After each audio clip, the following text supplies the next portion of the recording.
The Maple Leafs swing a trade with the Canucks to bring in a feisty forward. What does it mean for the Maple Leafs? We'll discuss that and more on today's edition of the Locked On Leafs podcast, part of the Locked On Podcast Network. It's your team every day.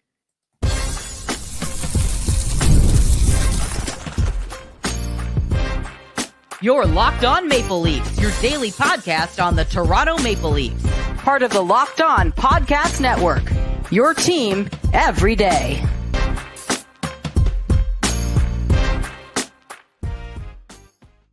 Hello and welcome into the Locked On Leafs podcast, a daily Maple Leaf-centric podcast hosted by myself, Mike DiStefano, and my co-host, Dave Morassutti. What's happening, Dave? Doing pretty good. Weekend's here. We actually have news to talk about. We do have news to talk about. Thank you to Brad Treliving and Trader Jim for coming together. It's a bit of a slow week on the sports calendar, so giving us a nice juicy trade to talk about on a Friday really does get me quite excited. Just a reminder, today's episode is brought to you by Gametime. Download the Gametime app, create an account, and use the code LOCKEDONNHL for $20 off your first purchase. Actually, we will get to the trade momentarily, but I'd imagine there was a couple of people who used the Gametime app to go up to that Coldplay concert that was ongoing in the city of Toronto.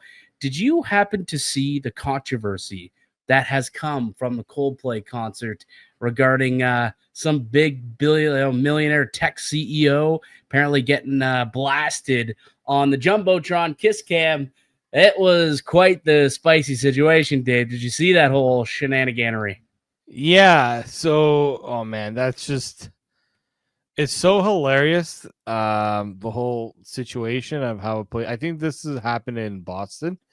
Don't think it was in the Toronto show. It was in the Boston show. And yeah, somebody who went to a concert that didn't expect to get on the Jumbotron, got on the Jumbotron and like, you knew immediately as soon as the camera went to them, they went, "Oh shoot, scram!"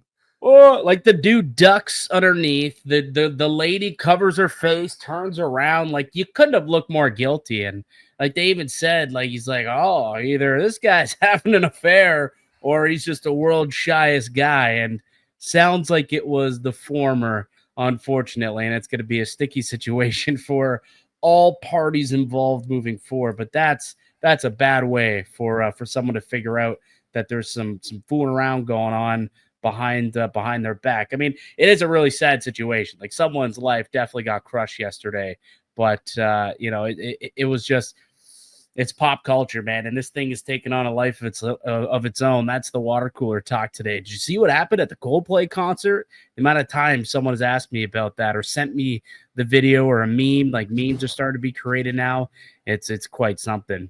All right, let's get into the hockey talk. The Maple Leafs swung a trade on Thursday afternoon. The Maple Leafs acquired forward Dakota Joshua from the Vancouver Canucks for a fourth-round pick. Dakota Joshua was a former Maple Leafs draft pick back in 2014. He was a fifth-rounder, went unsigned after 4 years of collegiate hockey, signed with the St. Louis Blues, who was coached by Craig Berube at the time. Played there for 2 seasons and then went to Vancouver. Had a breakout year in the 2023-24 campaign, 18 goals, 32 points. Added another 4 goals, 8 points in the playoffs that year. And unfortunately, he then was rewarded actually with a 4-year, $13 million contract, $2.25 million AAV, only to unfortunately be diagnosed with testicular cancer later that summer. He underwent treatment for it and later returned to the Canucks lineup last year in mid-November and never truly got his legs underneath him, never got back to his brute self, and had a quote-unquote down year compared to the 2 seasons prior in Vancouver. Just 7 goals, 14 points in 57 games. And with Vancouver needing to shed some salary, Treliving says, hey, we'll bet on this guy. He's got what we want. He's got some skill. He's got some speed. He's got size. And he's got a nose for the net. And he plays that North-style game that Craig Berube craves within the lineup. So They decide to roll the dice on Dakota Joshua coming off a down year, and he is now a Toronto Maple Leaf for a low cost, just a 4th-round pick. What'd you make of the deal, Dave? Yeah, well, first, like, so many people saying, I guess the Leafs never want to draft. And I'm like, if I'm going to take an established NHLer in Dakota Joshua or a 2028 4th-round pick, I'm going to take Dakota Joshua, everybody. Yeah. Like, I first, like, I was going to bring this up on the podcast, I think last week. I said, do you think the Leafs would potentially look at a guy like Dakota Joshua? Because his name, there was it wasn't a very, like, I couldn't go off the rumors I was seeing. Apparently the rumors appeared to be coming up. Well, when he was close to becoming a free agent a couple of years ago, coming off that big season he had with the Canucks in the playoffs, like he was the type of player that it felt like Toronto needed, right? Like he was the kind of North South player that a Brad Treliving would want to bring into the fold.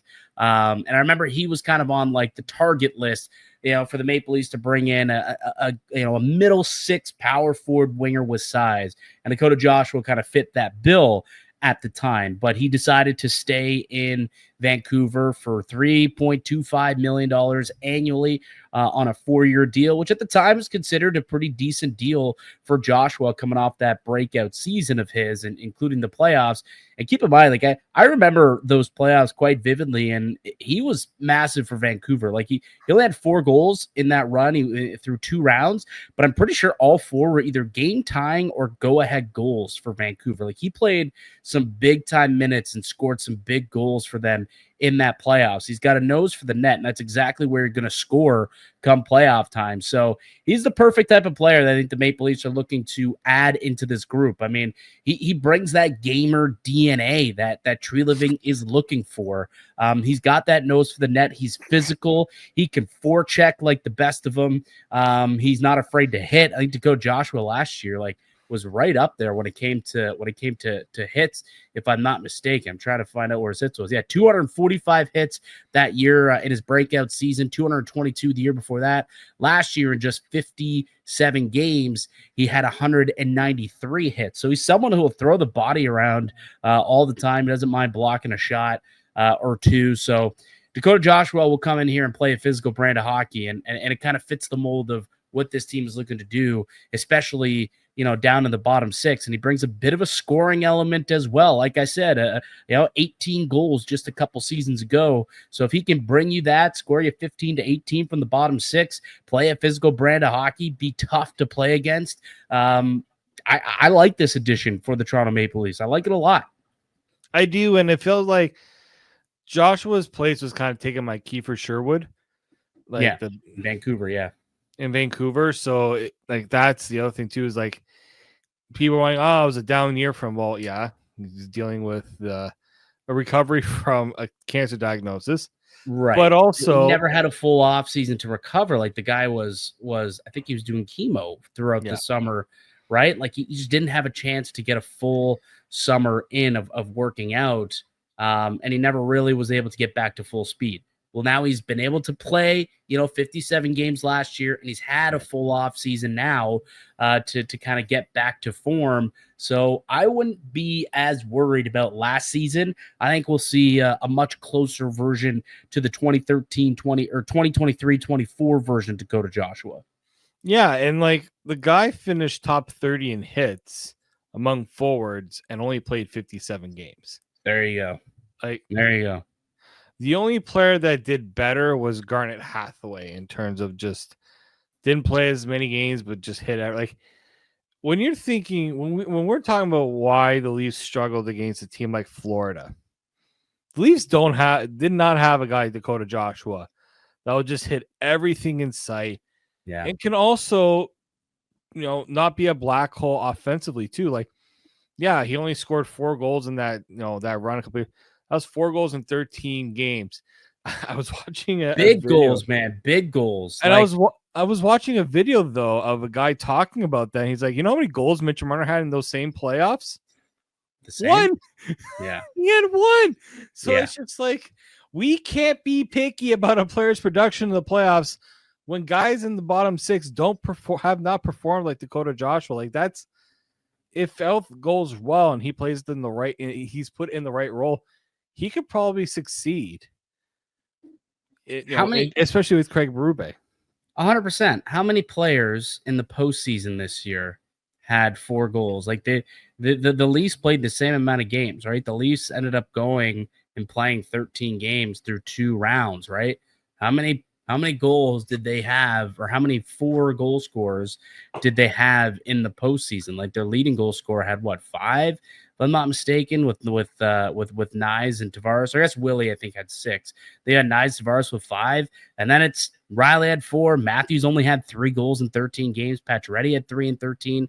Domi had 3 in 13. Nick Robertson only had 1. Like 4 goals in 13 games to the playoffs for someone in your bottom 6. Like that's all you need. That's what you need. Just someone to pitch in a goal here and there. At the end of the day, you still need the stars to come up and produce. And that's been an issue here in Toronto, obviously, for the last number of years.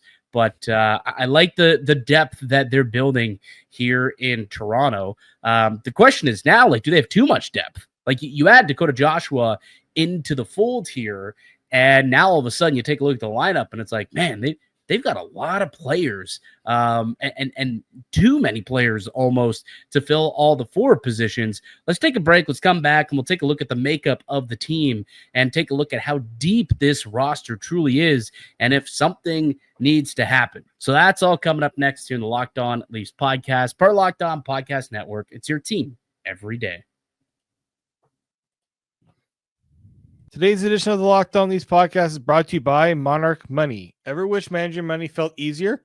With Monarch Money, it can. Whether you're growing your savings or planning a big purchase, Monarch puts you in the driver's seat. It's like having your own personal CFO, giving you full visibility and control over your finances. Monarch Money is more than a budgeting app. It's a complete financial command center. You can track all your accounts, investments, and spending in one place. So in addition to managing your money, you're also building wealth. And if there's a specific category you're looking to, tighten up on when it comes to your finances, that's where Monarch comes in. It can look at your things like how many subscriptions are you using, how much are you spending on takeout every week. Those are just some of the ways that Monarch can help you save money. So take control of your finances with Monarch Money. Use code LOCKEDONNHL at monarchmoney.com for 50% off your first year. That's monarchmoney.com, code LOCKEDONNHL for half off your first year. Welcome back into the Locked On Leafs podcast. Mike DiStefano, Dave Morassutti with you as always. We're down to 3 shows a week here in the Locked On Leafs podcast for the rest of the summer. So make sure that you are tuned in. You can get the Locked On Leafs podcast wherever you find your podcast.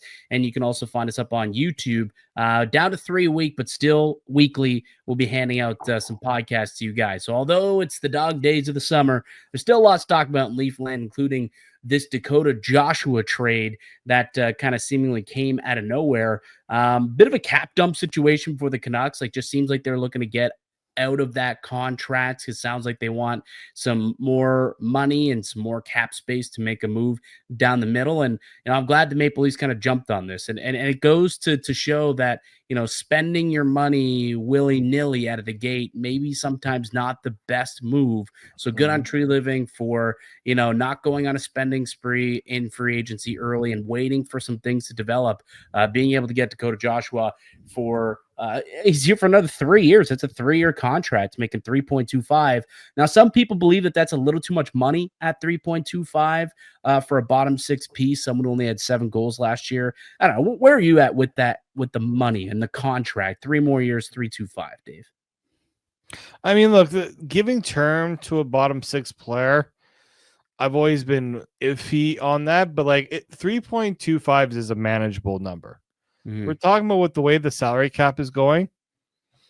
You're not going to be seeing as many players, role players, getting that type of money. Like you just brought this up, like how dumb, I hate to say it, but how dumb teams were right at the start of free agency with how much money was given out. Like Tanner Jeannot is the big one for me. The guy got 5 years at 17 million, so 3.4 per year.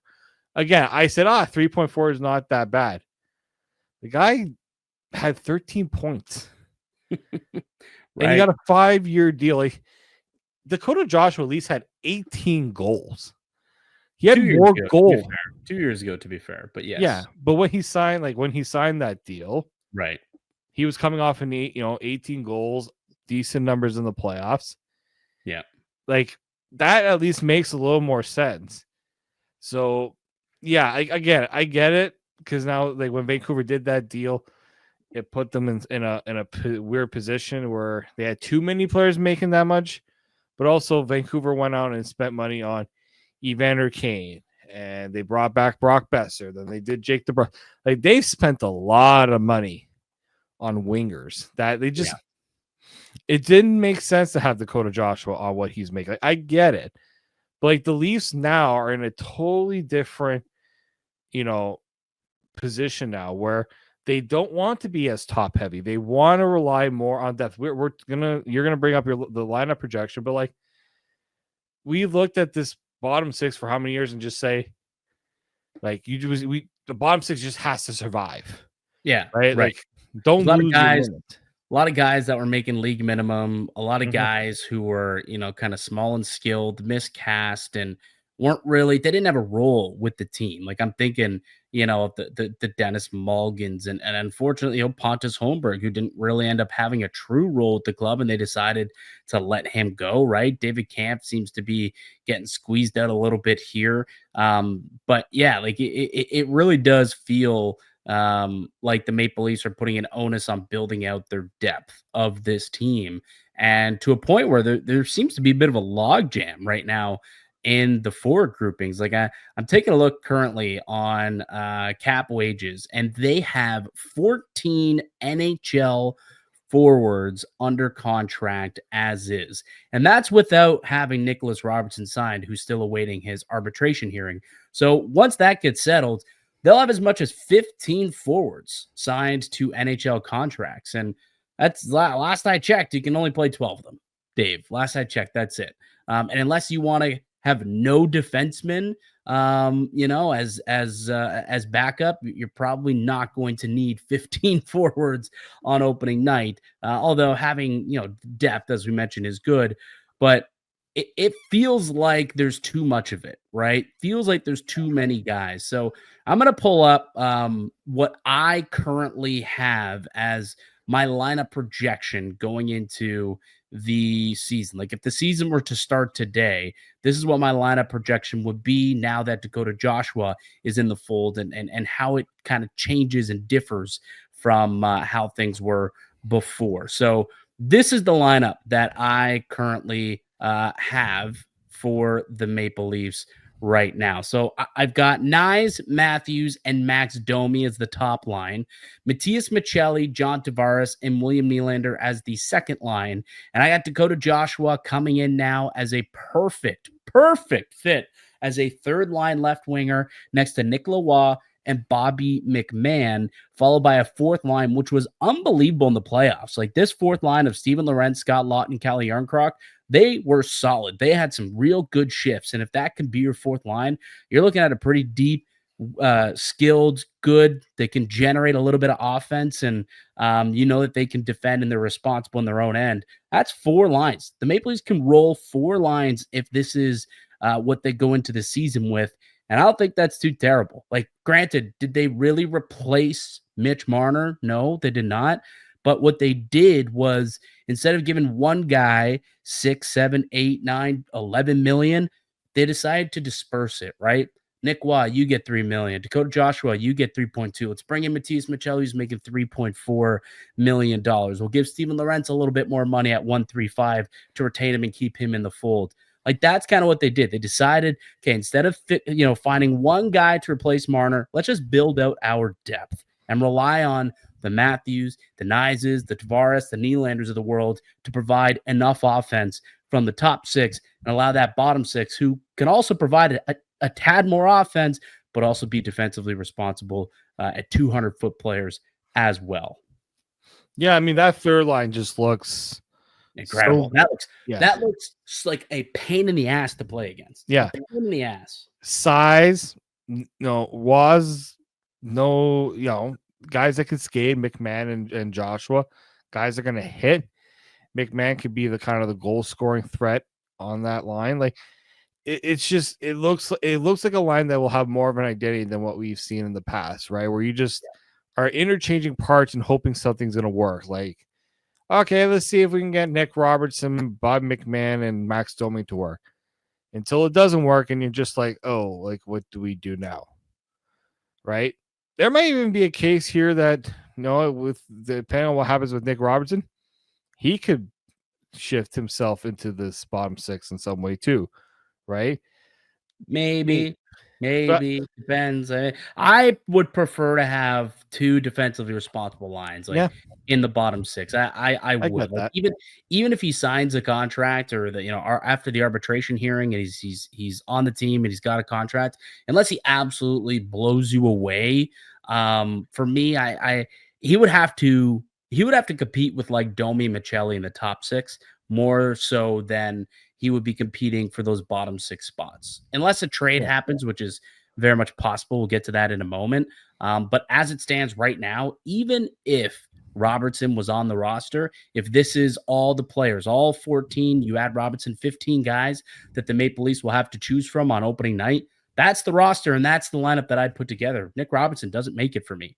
And it's simply because he has to fight his way into the top six or he'll be the 13th forward. I don't think that he fits what Berube wants to do in the bottom six, just based on the stature of player that he is. They've tried it before, time and time again. It has not worked. I don't think it's going to work again this year either. So he better beat out Domi for that top six spot somehow, some way, or maybe Domi gets traded between now and the start of the season. Or I don't see Robertson making this roster opening night, or making the opening night lineup at the very least. Yeah, and it makes you wonder, like the reason why they didn't do what Jack Roslovic hasn't been signed yet is they got too many forwards. Then you make a trade to add a forward. So, question: Jack Roslovic or Dakota Joshua? Who would you have preferred? I preferred. It's funny. Some people might say I'm not saying this with Dakota Joshua, just because the problem with Jack Roslovic, he's a streaky player. He's like one person said to me, he is Max Domi 2.0 for this team. Yeah. You know what he's not? You already got him, Jack Roslovic, and Max Domi is what I was sold. You know what he's not, Dave? He's not a gamer. He's not a gamer, and he doesn't have that DNA that the team is looking for. He's buddies with Matthews. That's great. That's awesome. They can go have some beers in the offseason together if that's the case. But he doesn't have what the Maple Leafs are looking for. I've never really understood Roslovic. Definitely not as a top six piece. And I would prefer Joshua in my bottom nine. Somebody could give you some physicality. He's got underrated hands too. Like go look at some goal highlights of Dakota Joshua, and you'll see that this guy's got some underrated mitts. He's got speed too. He's a terrific forechecker. He's a penalty killer, so he can kind of take Mitch Marner's role in the penalty kill as well. I think this is a solid deal for Toronto and allows them to continue to add to that identity of being a hard-nosed north-south pain in the ass team to play against, specifically in the bottom six. And that's exactly what Dakota Joshua's game is all about. So I like it. I think that it's a win for sure. They only gave up a 4th round pick. And as you noted, a 2028 4th round pick. It's not going to be, it's not going to, we ain't losing sleep over it. No, not going to keep you up at night. Now, would I have wished that they could have added in one of these forwards, like the glut of forwards that the Maple Leafs have right now? Could they have added one of those in to get those contracts off the books? Possibly. Let's take a break. Let's come back and maybe have a chat. Who's the most expendable forward now at this point for the Toronto Maple Leafs? Because there's a logjam in the bottom six, and I think a move needs to be made. We'll get to that next on the Locked On Leafs podcast. Today's show is brought to you by Gametime. We've all been there, logging on early, waiting forever for concert tickets to go on sale, only to lose your spot for a show that you've been dying to see. Live music should be about making memories, not dealing with the stress of ticket shopping. That's where Gametime comes in. Gametime makes getting tickets easier and faster than ever. Price actually drop as it gets closer to showtime, and you can save up to 60% off with their killer last-minute deals. Tired of endless scrolling, trying to find the best deal? Game Time Zone Deals picks the seats in your section, and it's the best seats for you. Ever wonder what your view is going to look like before you buy your tickets? The app will show you a panoramic seat view, so there are no surprises. And with Game Time, the price you see is the price you pay. No hidden fees. Take the guesswork out of buying concert tickets with Game Time. Download the Game Time app, create an account, use code LOCKEDONNHL for $20 off your first purchase. Terms apply. Again, create an account, redeem the code LOCKEDONNHL for $20 off. Download the Game Time app today. Last minute tickets, lowest price, guaranteed. Welcome back into the Locked On Leafs podcast. Mike DiStefano, Dave Morassutti with you as we are each 3 days a week now for the next month and a half or so, up until training camp in mid-September. So almost 2 months. We'll be down to 3 shows a week, but still here all summer long, delivering the latest and greatest breaking news and analysis happening with the Maple Leafs and all around the NHL. And of course, the biggest news of the day: Dakota Joshua traded from Vancouver to our beloved Toronto Maple Leafs. And that gives them now, as we noted, 14 forwards under contract. Will be 16 once the Nick Robertson situation gets dealt with.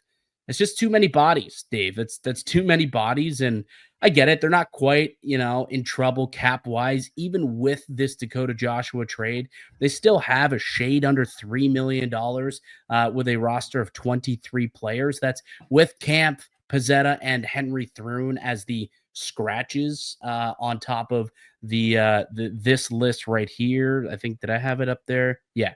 So on top of this list here, right? So those 3 guys I mentioned are scratches, but the cap still have $2.9 million in cap space. So they still have a bunch of cap regardless. So it's not as though they need to make a trade to get under the cap like they have in other years, but it just doesn't make sense to have that many NHL quality forwards sitting on your bench. I would imagine that a guy like Nick Robertson, a guy like David Kampf would probably want to go elsewhere. And there are probably some teams out there that might be willing to add them to their roster.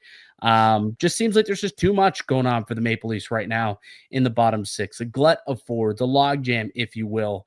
Which of the players that I mentioned here, Dave, and I guess it could be a guy like Bobby McMahon. It could be a guy like Calle Jarnkrok, or it could be, David Kampf. It could even be a Max Domi potentially as a player that the Leafs could look to move out when you take a peek at their forward depth. But who to you is the most expendable? I would start with David Kampf. He's a guy there that couldn't crack the playoff lineup.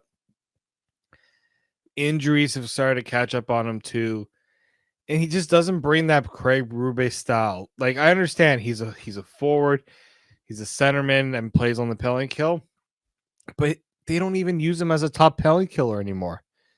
They decided Austin Matthews is better suited for that, right? Mm-hmm. So he would be kind of and he also just makes too much money. Like $2.4 million, just not ideal, right? You can better use that money on somebody else. So I think he's like the first one.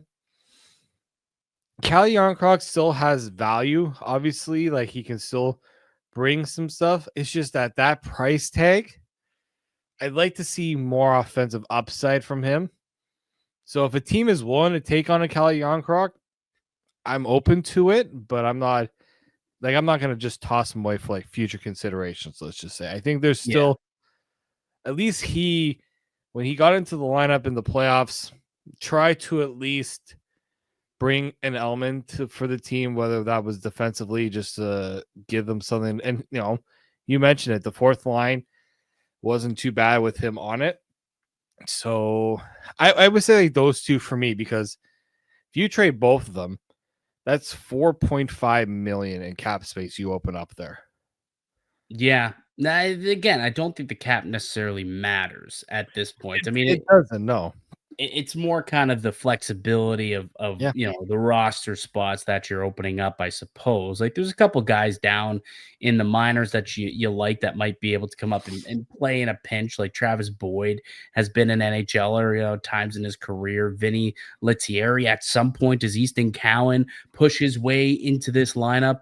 Like you don't want to necessarily block him if he deserves an opportunity to come up and play. So there are some guys that you think might be able to fight through, like Pizzetta. Can he, get some time, with the team at some point? Perhaps they're Max Pacioretty is a player who might want to come back. Like he's somebody too that you could potentially throw in there as a a 13th or 14th forward, and that would make a little bit more sense than a David Kampf would. Again, Robertson still needs to get signed too.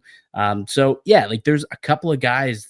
I'm with you. I think David Kampf is certainly the number one most expendable player. And that's simply because so many other guys can do his job. Like Steven Lorentz can play down the middle too. Like he's got that positional flexibility. He can kill penalties. Sam McKelly-Yarncroc, he can play down the middle. He's got that positional flexibility. There are some, I don't like Dakota. It's weird. Dakota Joshua, depending on what site you look at, they say that he can play center, but like he's mainly been a winger. Like if you take a look at his statistics, like he very rarely is playing center. Like throughout his entire career, I think he's only taken 100 and maybe 300 max faceoffs. Like last year, he took 23 plus 19 is what 42. Took 42 faceoffs last year in 57 games. Right, the year before that, he took 72. So he's not a centerman. I know a lot of people said, "Oh, he could be a third line center." No, he's a winger. But if in a pinch they needed him to play down the middle, he did do that in college, and there's a possibility that you could shift him into the middle of the ice if you really needed an extra 4C or something like that. But basically, what I'm getting at is David Kampf is very expendable. There are so many guys who could play his role, and all the guys I mentioned could play on the penalty kill as well, which is kind of what was his saving grace for why he was in the lineup often. It was, he's a strong penalty killer. Well, now they got other guys who are strong penalty killers, like a Nick Waugh, like a Scott Lawton, like a Dakota Joshua. Lorenz showed that he can do it. Calle Yarncroc can do it when he's healthy. That's, on top of Matthew Nyes has been able to kill off some penalties as well. John Tavares, right? Austin Matthews. So, and everybody seemingly could do it. So there's really absolutely no reason for David Kampf to remain on this roster. Max Domi is an interesting player too that I would also add into this conversation, just because it's been a couple of years and it has not gone well for Domi. I guess like it's been very underwhelming the last two seasons for him. So there's another player. If you can get out of that contract, I'm not sure he's a top 6 player anymore. I don't view him as a 3C for this Maple Leafs team either. I think if someone else wants to give him a shot elsewhere, I think maybe you would look to do it that potentially. But those two would probably be two of the more expendable pieces I would say the Maple Leafs currently have at this moment. But certainly I'd be shocked at this point if David Kampf was still on the roster come opening night of the 25-26 season. And you know what team I think would be perfect for David Kampf? Minnesota? No. Well, why Minnesota? It's interesting you say that. They just need players. Like they only got 19 players signed right now. Yeah, they still got to sign Marco Rossi. But like that's a team that feels like that needs depth that doesn't really have it. Dave says Marco Rossi for David Kampf 1 for 1. That's what Dave is saying. Yeah, Minnesota's gonna have to add a sweetener to that. Like that's a possibility, I suppose. But the answer that I was thinking of is maybe he could reunite with his old buddy Sheldon Keefe out in New Jersey. Like he was Keefe's guy. Keefe loved him some David Kampf, did he not? Yeah. Like he put him in so many situations. He made Kampf like a second line center at times.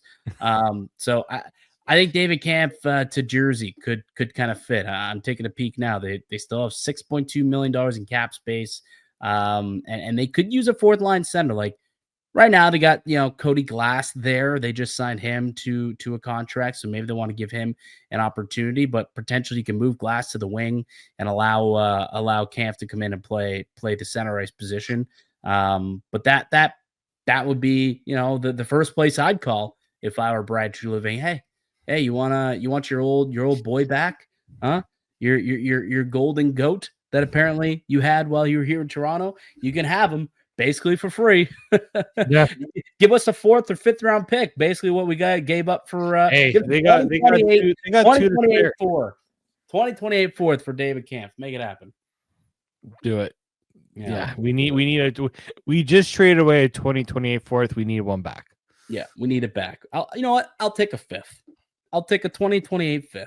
I'll take it. Let's see and make sure that they still have that before I shoot my mouth off. They do. Yeah, they do. They do still have two. They have 2 4th round picks this year. Yeah, no, they can keep that one. I want it in 2028 specifically. Yeah. Okay. Yeah, it's gonna be a strong draft, Dave. It's gonna be a real strong draft in 2028. Real strong draft, 4, 5, 6 round deep. Yeah. That'd be what? 2010 born? The 2010 born players at that point? Jeez, Dave. I feel old now. My God. Wow. We're 3 years away from people who were born in the year 2010 entering the NHL. Wow. Crazy. Yeah, I'm a little sad now. I think we should end the podcast there. Yeah, I think we've killed the mood. I think there's gonna be some people are gonna be even more upset with us.